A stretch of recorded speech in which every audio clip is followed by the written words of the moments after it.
Hi guys, welcome to our channel Jason solution. अभी हम CGDT raipur.cgstate.go.in के official page में हैं, जिसके माध्यम से आपको पता होगा कि PET और PPST का काउंसलिंग किया जाता है। तो इस वीडियो में आप अंत तक जानेंगे कि PET और PPST का काउंसलिंग प्रक्रिया कब से कब तक है और काउंसलिंग के बाद हमें DVC के लिए कहाँ जाना है।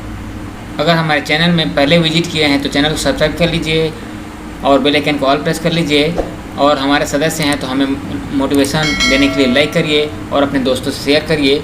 तो यहाँ पे हम CGDT के ऑफिशियल साइट में पहुँचे हैं। तो यहाँ पे हमें notification all notification option show हो रहा है, और यहाँ पे देखिए नोटिस बोर्ड में देखो advertisement for online course counselling 2021 5 अक्टूबर 2021 का है। इसको क्लिक करेंगे।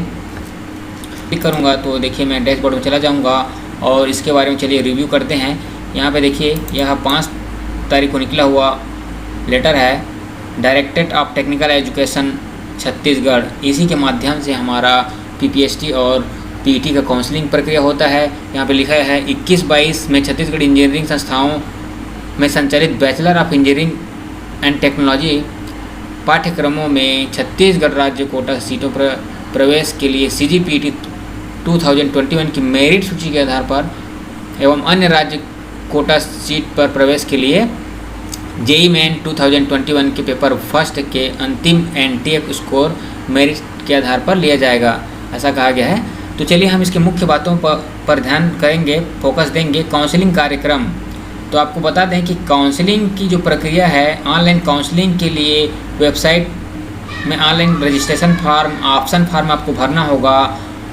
7 अक्टूबर 2021 सुबह 11 बजे से 12 अक्टूबर 2021 शाम 3 बजे तक आपको फॉर्म भरना होगा।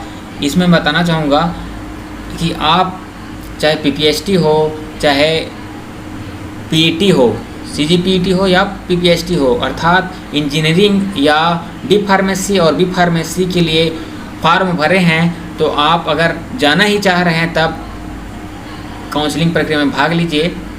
काउंसलिंग प्रक्रिया में भाग लेने का मतलब ये है कि आप ऑप्शन फॉर्म भरेंगे। मैं उसके लिए फुल रिव्यू वीडियो बनाऊंगा, तो हमें कमेंट ज़रूर करें कि आप वीडियो बनाइए सर, और मैं उसका पूरा वीडियो बनाऊंगा जिसके माध्यम से आप समझेंगे कि आप ऑप्शन फॉर्म अर्थात रजिस्ट्रेशन फॉर्म कैसे भरा जाता है। जिसको चलिए इस पूरी प्रोसेस को आपको बताते हैं। तो सबसे पहले आपको 7 अक्टूबर और 12 अक्टूबर के बीच ऑप्शन फॉर्म भरना होगा इसी साइट में। तो चलिए उस साइट में चले जाते हैं।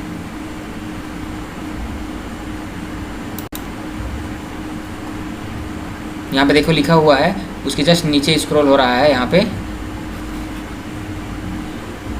Online counselling 2021-22। इसको मैं जैसे ही क्लिक करूँगा तो यहाँ पे देखिए यह डैशबोर्ड में ले जाएगा, और इसके पश्चात इसको क्लिक करेंगे तो यह नया पॉपअप मतलब नया विंडो ओपन करने के लिए हमें परमिशन मांग रहा है। इसके पश्चात देखेंगे कि हम काउंसलिंग प्रक्रिया 2021-22 के लिए एग्री करने के लिए कहा। तकनीकी शिक्षक संचालनालय नया रायपुर अटल नगर सत्र 2021-22 हेतु ऑनलाइन काउंसलिंग, इसको ओके कर देंगे। और यहाँ पे देखेंगे कि बी फार्मेसी और डी फार्मेसी फेज़ 1 का काउंसलिंग 7 अक्टूबर से 12 अक्टूबर तक है। लिखा है ये वाला फेज़ आपका है बैचलर ऑफ इंजीनियरिंग बीटेक या BE। ये भी एक फर्स्ट फेज़ है, 7 अक्टूबर से 12 अक्टूबर तक चलेगा। तो इसमें जाकर आपको फॉर्म भरवाना होगा, कोई भी चॉइस सेंटर में, या अपने मोबाइल से आप करना चाहते हो तो कर सकते हो मेरी वीडियो देखकर। तो इसका थोड़ा सा वेट करेंगे और हमें कमेंट्स करें कि वह वीडियो चाहिए कि नहीं चाहिए।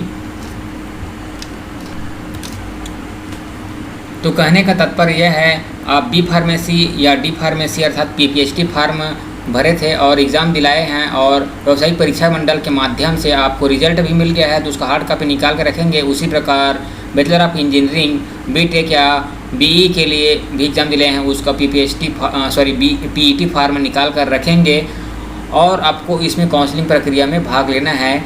तो इसका मैं फुल रिव्यू वीडियो बनाऊँगा। उसके पश्चात चलिए काउंसलिंग प्रक्रिया में आप 7 अक्टूबर से 12 अक्टूबर तक फॉर्म फिलअप कर दिए, और वहाँ से आपको एक हार्ड कॉपी निकालना होगा, वो समझ जाएंगे। उसके पश्चात आपको करना क्या होगा, उसके पश्चात आपको यहाँ पे लिखा हुआ है कि दूसरा पार्ट में दिया हुआ है दस्तावेज परीक्षण केंद्रों में DVC में दस्तावेज परीक्षण का तिथि दिया हुआ है 7 अक्टूबर से 12 अक्टूबर। इसका तात्पर्य है डीवीसी का मतलब होगा दस्तावेज परीक्षण अर्थात डॉक्यूमेंट वेरिफिकेशंस।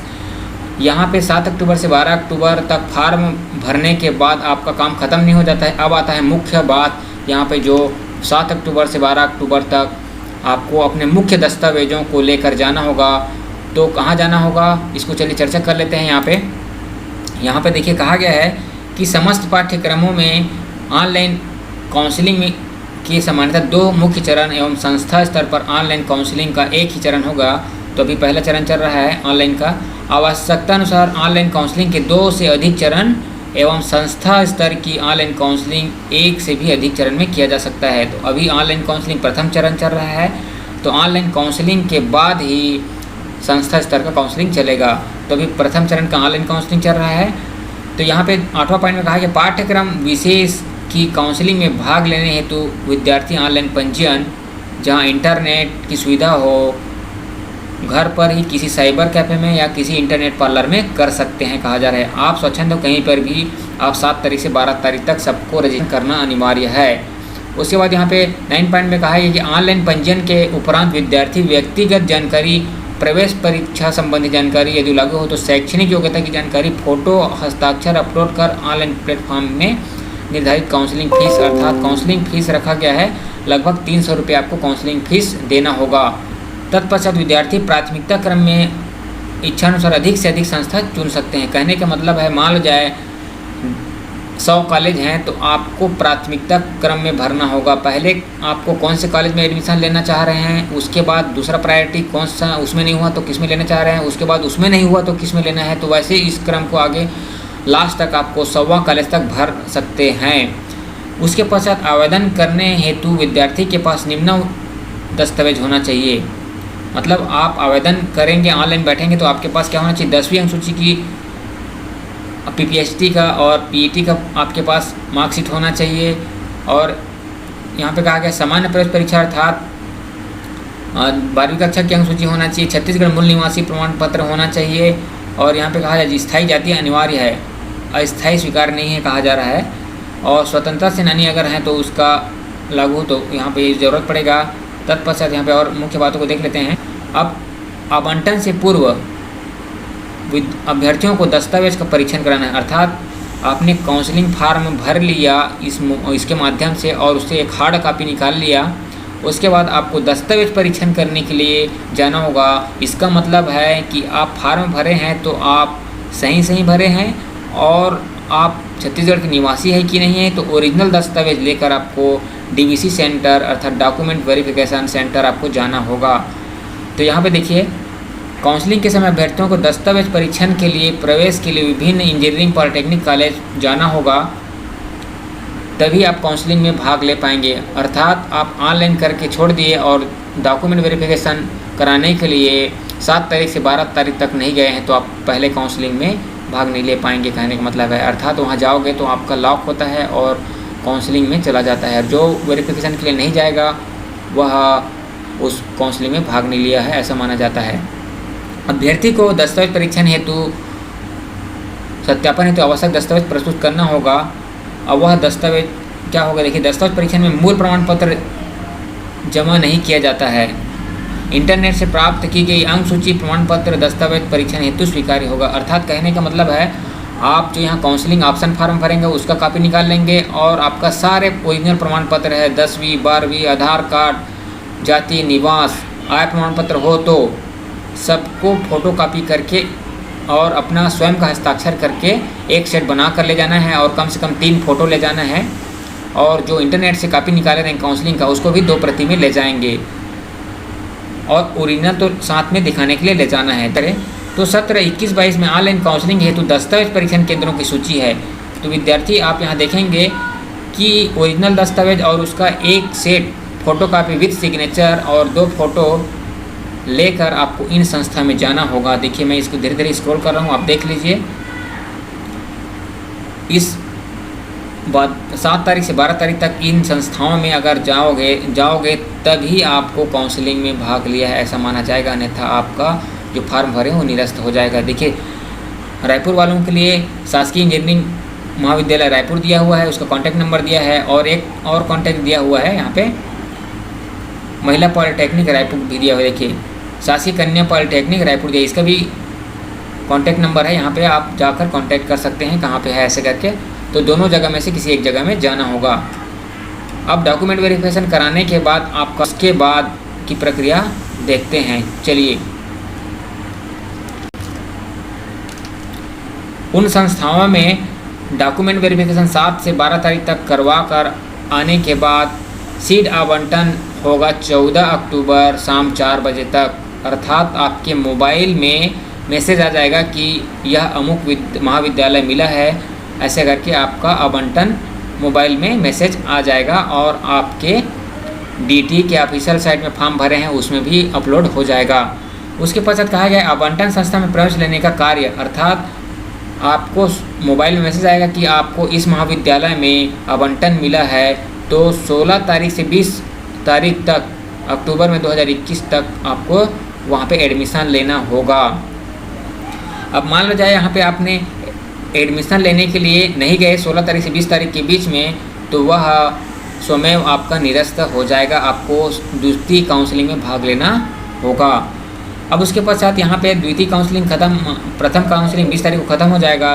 द्वितीय काउंसलिंग की प्रक्रिया के लिए रिक्त सीटों की जानकारी 21 अक्टूबर 2021 को सुबह 11 बजे आपको मिल जाएगा। उसके बाद द्वितीय काउंसलिंग प्रक्रिया शुरू होगी। फाइल में मैसेज आ जाएगा 14 तारीख को, और आपको कहा गया विद्यार्थी एप्लीकेशन लॉगिन में जाकर अपने एप्लीकेशन आईडी एवं पासवर्ड डालने के बाद अस्थायी आवंटन पत्र, अर्थात उसको बोलेंगे प्रोविजनल अलॉटमेंट लेटर, मतलब उसको आपको डाउनलोड करके निकाल लेना होगा, प्रिंट आउट निकाल लेना होगा। अब यहाँ पे आपको विद्यार्थियों को संस्था में प्रवेश के समय निम्नलिखित मूल दस्तावेज एवं उसकी एक सेट फोटोकॉपी आवश्यक होगी। अब आपको एडमिशन लेने के लिए कॉलेज में जाना होगा 16 तारीख से 20 तारीख के बीच में। तो यहाँ पे सबसे पहले तो अलॉटमेंट लेटर होना चाहिए आपके पास, आपके आईडी में जाकर निकालोगे। उसके बाद है यहाँ पे कंप्यूटर से प्रिंट किया हुआ प्रोविजनल अलॉटमेंट लेटर, जो अभी हमने ऊपर इसमें चर्चा किया। दूसरा 10वीं की अंक सूची। तीसरा आहारकारी परीक्षा की अंक सूची, अर्थात आपके पास 12वीं कक्षा की अंक सूची होना चाहिए ओरिजिनल, और आपका पीपीएसटी अर्थात पीपीएसटी बी फार्मेसी और डी फार्मेसी के लिए, और पीईटी के लिए आपका पीईटी अंक सूची होना चाहिए। व्यावसायिक परीक्षा मंडल से अपलोड कर लेंगे। सामान्य प्रवेश परीक्षा का स्कोर कार्ड जो मैंने अभी बताया आपको, पूर्व संस्था से स्थानांतरण प्रमाण पत्र और चरित्र प्रमाण पत्र, ओरिजिनल टीसी लगेगा, ध्यान देना, ओरिजिनल टीसी और ओरिजिनल चरित्र प्रमाण पत्र। अगर गैप किए हो तो गैप प्रमाण पत्र होना चाहिए, और माइग्रेशन प्रमाण पत्र लागू हो तो माइग्रेशन आपकी केस में नहीं होगा, छत्तीसगढ़ के निवासी है तो माइग्रेशन नहीं लगेगा। और यहाँ पे कहा गया है कि मूल निवास प्रमाण पत्र आप लाना होगा ओरिजिनल विथ फोटोकॉपी। स्थायी जाति प्रमाण पत्र अस्थायी स्वीकार्य नहीं है, कहा गया यहाँ पे साफ साफ लिखा गया है। और विभिन्न कैटेगरी के लिए जैसे निःशक्ता, सैनिक, ये उसके भरे हैं तो वो ले जाना होगा। आधार कार्ड यदि बना हो तो आधार कार्ड अनिवार्य नहीं है, कहा गया है। बैंक पासबुक की छाया प्रति ले जाना है अकाउंट खुला हो तो। और आय प्रमाण पत्र केवल आरक्षित वर्ग मतलब एसटी एससी ओबीसी के लिए, और आपको 3 प्रति फ़ोटो ले जाना है पासपोर्ट साइज।